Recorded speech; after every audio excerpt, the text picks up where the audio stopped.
Channel நேயர்களுக்கு திண்டிவன ராஜாவின் வணக்கம். நான் பேச எடுத்துக்கொண்ட தலைப்பு எஸ்சி/எஸ்டி வழக்கில் இறுதி அறிக்கை எவ்வாறு பதியப்படுகிறது என்ற தலைப்பை பற்றி தான் பேசப் போகிறேன். இந்த தலைப்புக்குள்ளே போகிறதுக்கு முன்னாடி நமது நேயர்கள் எஸ்சி/எஸ்டி சட்டம் 1989 இயற்றப்பட்டது என்பதையும், எஸ்சி/எஸ்டி திருத்த சட்டம் 2015 இயற்றப்பட்டது என்பதையும், எஸ்சி/எஸ்டி விதிகள் 1995 கொண்டு வரப்பட்டது என்ற விவரத்தையும் அறிஞ்சு வச்சுக்குங்க. இப்போது இந்த 3 சட்டத்தை உள்ளடக்கி இந்த காணொளி தயாரிக்கப்பட்டுள்ளது உங்களுக்காக, நமது நேயர்களுக்காக. அதாவது இப்போது எஸ்சி/எஸ்டி மக்களை எஸ்சி/எஸ்டி அல்லாதவர் ஜாதி பெயரை குறிப்பிட்டு திட்டியோ அடித்தோ காயப்படுத்தியோ விட்டார்கள் என்றால் அவர்கள் மீது எஸ்சி/எஸ்டி சட்டம் பாயும் என்பது நாம் எல்லாம் அறிந்த ஒன்றுதான்.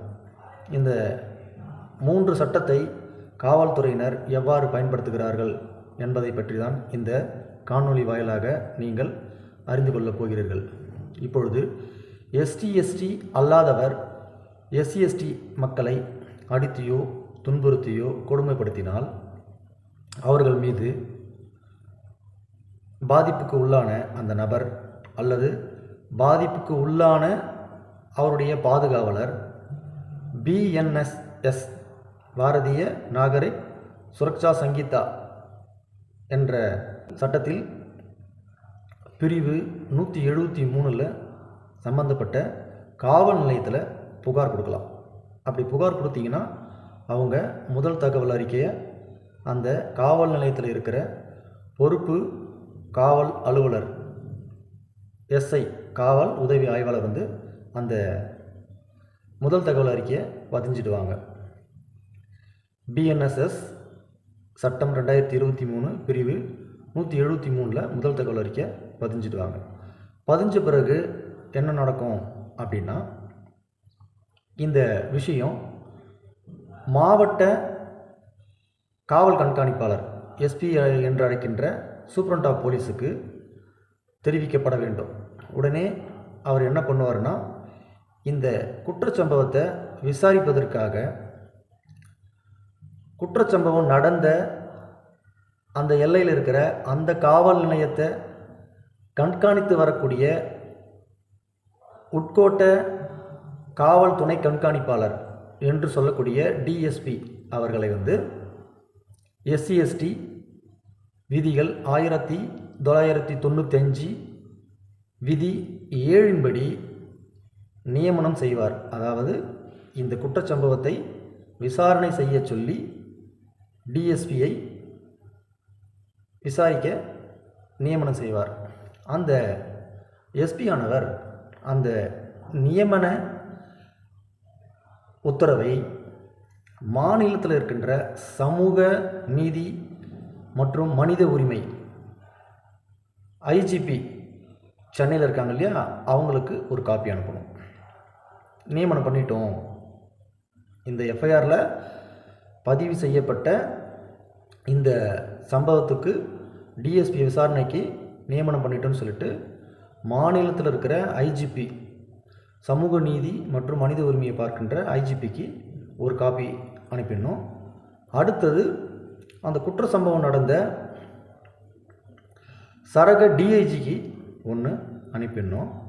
DIGக்கு மேலே இருக்கிற மண்டல IGPக்கு ஒன்று அனுப்பிடணும். அடுத்தது அந்த ஸ்டேஷனுடைய இன்ஸ்பெக்டருக்கு ஒன்று அனுப்பிடணும். அதாவது இந்த குற்றச்சம்பவத்தை விசாரணை செய்ய ஒரு DSPயை நியமனம் பண்ணிட்டோம் அப்படின்றத அந்த ஆர்டரை எல்லாருக்கும் ஒரு நகலாக பிரித்து அனுப்பிடுவார் SP.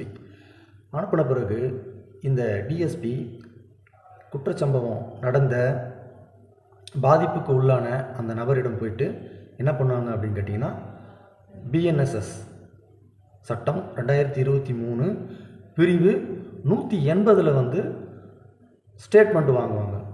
விக்டிம், அதாவது பாதிக்கப்பட்டவங்களுடைய ஸ்டேட்மெண்ட் வாங்குவாங்க. அடுத்தது வந்து கண்ணுற்ற சாட்சி, அந்த சம்பவத்தை இந்த ஜாதி பேரை சொல்லி திட்டினாங்க, அடித்தாங்க, வன்கொடுமை செய்தாங்க அப்படின்னு அந்த அக்கம் பக்கத்தில் இருக்கிறவங்கள அந்த சாட்சியில் வந்து சேகரிப்பாங்க. அவங்கக்கிட்டேயும் என்ன பண்ணுவாங்கன்னு கேட்டிங்கன்னா பிஎன்எஸ்எஸ் பிரிவு 180 வந்து வாக்குமூலத்தை வந்து வாங்குவாங்க. அடுத்தது இவர் காயப்படுத்திய இடத்த வந்து மகஜர் வரைபடம் வரைவாங்க.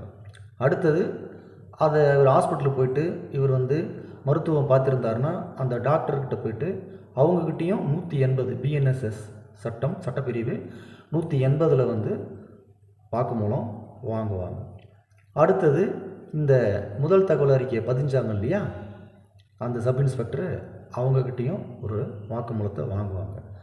அடுத்தது இவர் தான் இன்வெஸ்டிகேஷன் ஆஃபீஸர், இவரும் ஃபைனல் ரிப்போர்ட்டில் இவரும் ஒரு வாக்குமூலத்தை டிஎஸ்பி கொடுப்பார். இப்படி தான் வந்து இந்த முதல் தகவல் அறிக்கைக்கு பிறகு இந்த மாதிரி விஷயத்தை செய்வாங்க. அப்போ பாதிக்கப்பட்டவங்க எஸ்சி எஸ்டி மக்கள் தான் அப்படின்னு அந்த வட்டத்தில் இருக்கிற வட்டாட்சியர்கிட்ட வந்து என்ன பண்ணுவாங்கன்னு கேட்டிங்கன்னா இவங்க எஸ்சி எஸ்டி ஜாதினரா அப்படின்னு சொல்லிட்டு அந்த டிஎஸ்பி என்ன பண்ணுவாருன்னு கேட்டிங்கன்னா தாசில்தார்கிட்ட வந்து ஒரு சான்று வாங்குவாங்க. அந்த சான்றை வந்து விஓஓ ஆர்ஐ இவங்க அறிக்கையின் அடிப்படையில் தாசில்தார் என்ன பண்ணுவார், ஒரு குறிப்பாணியை வந்து ஆமாம் இவங்க வந்து ஆதி திராவிட இனத்தை சேர்ந்தவங்க தான் அப்படின்னு சொல்லிட்டு டிஎஸ்பிக்கு ஒரு குறிப்பாணியை கொடுப்பாங்க. இத்தனை புலனாய்வையும் செய்து என்ன பண்ணுவார் அப்படின்னா டிஎஸ்பி என்ன பண்ணுவார் அப்படின்னு பார்த்தீங்கன்னா பிஎன்எஸ்எஸ் சட்டம் 2023 பிரிவு 193 படி கன்சென்ட்டு நீதிமன்றத்தில் ஒப்படைப்பாங்க.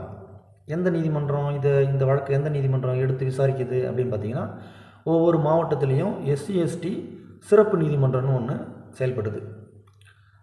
அது போன்ற ஒவ்வொரு மாவட்டத்தில் இந்த நீதிமன்றம் இல்லைன்னா மாவட்ட அமர்வு நீதிமன்றம் வந்து இந்த வழக்கை வந்து ட்ரையலுக்கு எடுத்துகிட்டு விசாரிப்பாங்க. இதுதான் வந்து எஸ்சி எஸ்டி வழக்கை வந்து விசாரிக்கிற நீதிமன்றமும் கூட. அப்போ இந்த எஸ்சி எஸ்டி அட்ராசிட்டி பண்ணுற அந்த நபர் ஜாமீன் கேட்பது வந்து அந்த எஸ்சி எஸ்டி சிறப்பு நீதிமன்றத்தில் கேட்கணும். அது எஸ்சி எஸ்டி சிறப்பு நீதிமன்றம் இல்லாத மாவட்டங்களில் அமர்வு நீதிமன்றம் இருக்கும். அந்த அமர்வு செஷன்ஸ் நீதிமன்றம் இருக்கும். செஷன்ஸ் நீதிமன்றத்தில் பிஎன்எஸ்எஸ் ஆக்ட் 2023 பிரிவு 483 படி அவர் என்ன பண்ணுவார்னு கேட்டிங்கன்னா ஜாமீன் மனு போடுவார். ஜாமீன் மனு போட்டால் உடனே கொடுத்துருவாங்களான்னா இந்த வழக்கில் கொடுக்க மாட்டாங்க. இந்த ஜாமீன் மனுவை ஃபைல் பண்ணும்போது பிபி கிட்ட வந்து என்ன பண்ணணும்னு கேட்டிங்கன்னா இந்த நகலை ஒன்று கொடுக்கணும். பிபி என்ன பண்ணுவார்னு கேட்டிங்கன்னா அந்த விக்டிம் பாதிக்கப்பட்டவருக்கு என்ன பண்ணுவார், இந்த நகலை அனுப்பி வச்சு உங்களுக்கு ஆட்சேபனை ஏதாவது இருக்கான்னு சொல்லிட்டு செஷன்ஸ் நீதிமன்றத்தில் அல்லது எஸ்சி எஸ்டி ஸ்பெஷல் நீதிமன்றத்தில் ஆஜராக சொல்லி அவங்களுடைய ஆட்சேபனையை கேட்பாங்க. கேட்ட பிறகு தான் என்ன பண்ணணும்னு கேட்டிங்கன்னா அந்த குற்றம் சுமத்தப்பட்டவருக்கு ஜாமீனே வழங்கப்படும். அவ்வளவு ஒரு முக்கியத்துவம் வந்து கொடுக்கப்பட்டிருக்காங்க. அசால்ட்டாக வந்து ஜாமீன் வந்து கொடுக்கப்பட மாட்டாது. அதனால் பார்த்திங்கன்னா இதில் வந்து குற்றம் சுமத்தப்பட்டவர் மீது என்னென்ன வழக்குகள் என்னென்ன பிரிவுகளில் வந்து வழக்கு எஃப்ஐஆர் பதிவாங்கன்னு கேட்டிங்கன்னா பிஎன்எஸ் பாரதிய நியாய சங்கீதா அந்த சட்டத்தில் வந்து உங்களுக்கு வந்து என்னென்ன பிரிவு என்னென்ன திட்டுனாங்களா இல்லை அடித்தாங்களா அப்படின்றது அதெல்லாம் அதில் வந்துடும். ஆனால் இந்த எஸ்சி எஸ்டி சட்டம் பிரிவு 3 உட்பிரிவு 1 கூடுதல் உட்பிரிவு 6 மற்றும் பிரிவு 3 உட்பிரிவு 1 கூடுதல் உட்பிரிவு எஸ் மற்றும் 3 உட்பிரிவு 2 இந்த 3 பிரிவுகளில் வந்து எஸ்சி எஸ்டி அட்ராசிட்டி ஆக்டில் வந்து குற்றம் சுமத்தப்பட்டவர் மீது அதாவது அந்த இழிவாக பேசியவர் மீது எஃப்ஐஆரில் இது வந்து தமிழ்நாடு சிறப்பு சட்டத்தில் இந்த சட்டப்பிரிவுகளையும் சேர்த்து தான் என்ன பண்ணுவான்னு கேட்டிங்கன்னா ஏற்கனவே இருந்த பீனல் கோட்டு தான் ஐபிசி தான் வந்து இப்போ வந்து உங்களுக்கு என்னவாக இருக்குன்னா பிஎன்எஸ் அப்படின்னு ஆயிருக்கு. அதில் வந்து பதிஞ்சிருவாங்க. அதனால் இப்படி தான் வந்து ஒரு எஸ்சி எஸ்டி அட்ராசிட்டி ஆக்டில் சார்ஜ் ஷீட்டு ஃபைல் பண்ணுவாங்க. இந்த சார்ஜ் ஷீட்டு ஃபைல் பண்ண பிறகு அடுத்தது வந்து ட்ரையல் நடக்கும். அந்த ட்ரையலில் வந்து நடக்கின்ற அந்த உண்மைத்தன்மையை விசாரணை நீதிமன்றமான அந்த அமர்வு நீதிமன்றம் தீர விசாரித்து விடுதலையோ தண்டனையோ, தண்டனைன்னு பார்த்திங்கன்னா 10 வருஷம் உண்டு, தண்டனை கூட சில வழக்குகளில் வழங்கியிருக்காங்க. அதனால் இப்படி தான் வந்து நேயர்களே எஸ்சி எஸ்டி வழக்கில் இறுதி அறிக்கையை வந்து தயார் செய்கிறாங்க. இந்த வீடியோ உங்களுக்கு பிடிச்சிருக்குன்னு நினைக்கிறேன். உங்களுக்கு இதில் ஏதாவது சந்தேகம் இருந்தால் என்னுடைய அலைபேசிக்கு தொடர்பு கொண்டு கேளுங்க. இந்த வீடியோ பிடிச்சிருந்தால் லைக் பண்ணுங்கள், கமெண்ட் பண்ணுங்கள், ஷேர் பண்ணுங்கள். நன்றி, வணக்கம்.